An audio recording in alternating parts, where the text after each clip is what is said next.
Voici les erreurs les plus fréquentes à éviter lorsqu'on travaille avec un chariot élévateur à mât télescopique. Erreur numéro 1. Conduire l'appareil sans être formé. Quand on n'est pas familier avec un appareil, on risque de faire une fausse manœuvre.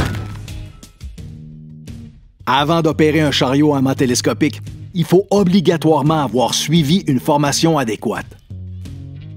Il faut toujours se familiariser avec l'appareil qu'on utilise et les règles de sécurité. Erreur numéro 2. Négliger l'inspection de l'appareil. Si on néglige l'inspection préventive, on risque de ne pas déceler des problèmes qui causeront des défaillances et des accidents. L'opérateur doit faire une inspection visuelle et fonctionnelle tous les jours ou tous les débuts de quart de travail et remplir la fiche d'inspection. Si l'appareil est défectueux ou brisé, on ne l'utilise pas et on avertit son responsable. Un technicien formé et qualifié doit effectuer une inspection aux 200 heures ou selon les recommandations du fabricant et une inspection annuelle qui inclut la vérification de la capacité de levage à tous les 12 mois ou aux 2000 heures. Erreur numéro 3. Conduire sur un sol instable. Les sols instables peuvent causer un renversement. Avant de circuler, il faut s'assurer que le terrain est libre de bosses, trous et de débris. Avant de déplacer une charge, l'appareil doit reposer sur une surface stable et être de niveau. Il faut s'assurer que le sol est encore adéquat après les averses et en période de gel-dégel. Il ne faut jamais conduire sur des pentes qui dépassent les valeurs maximales établies par le fabricant. Et il faut toujours rester à 3 mètres ou plus de tout creusement. Erreur numéro 4. Conduire sans ceinture. Sans ceinture, on peut être blessé gravement ou même mortellement si l'appareil renverse. Il faut porter la ceinture en tout temps, peu importe le type de chariot, même quand il y a un cadre de protection ou une cabine fermée. Il y a une ceinture pour une seule personne dans la cabine. Il est donc jamais permis d'avoir un passager, ni dans la cabine, ni sur le marchepied ou sur les fourches. Erreur numéro 5. Avoir une conduite imprudente. Il faut être conscient que notre comportement derrière le volant est très important. On doit maintenir une distance sécuritaire avec les autres véhicules, les équipements et les matériaux sur le chantier pour éviter de les heurter. Il faut conduire lentement, en évitant les virages serrés et les virages en pente. Et on doit garder les yeux dans la direction où l'on va. Erreur numéro 6. Opérer à l'aveugle. Si on ne voit pas où on va, on risque de heurter quelque chose ou quelqu'un. Comme il faut se déplacer avec la charge abaissée, elle peut bloquer notre champ de vision.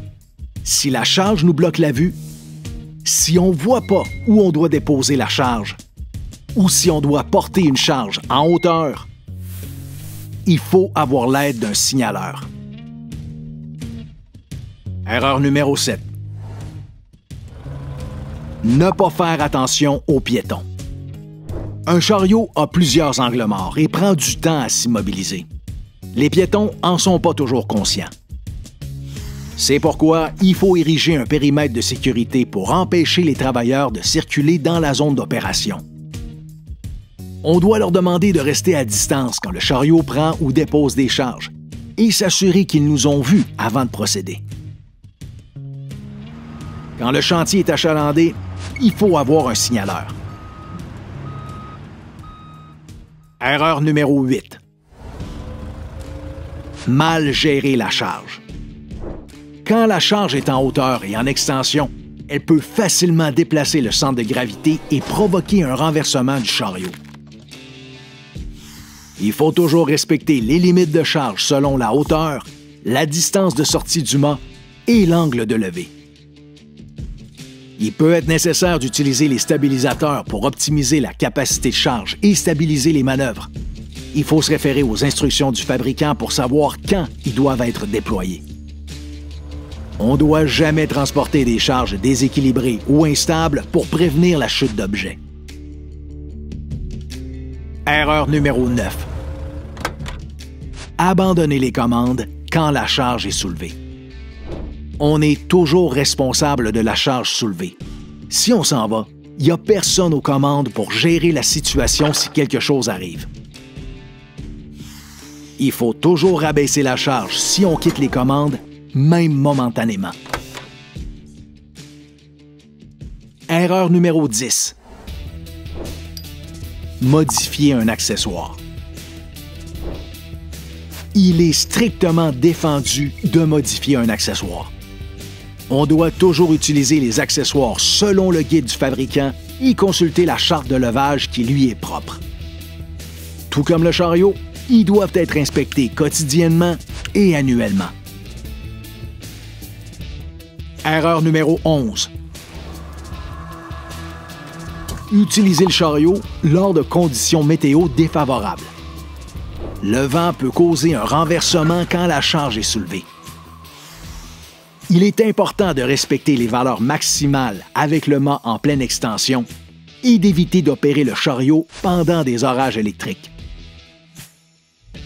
Erreur numéro 12. Travailler trop près des lignes électriques. On peut s'approcher trop près des fils sans s'en rendre compte. Quand c'est possible, on évite les manœuvres sous les fils électriques.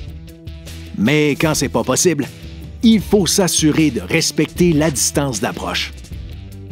Et le chariot doit être muni d'un limiteur de portée. N'oubliez pas que les chariots élévateurs sont principalement conçus pour lever des charges.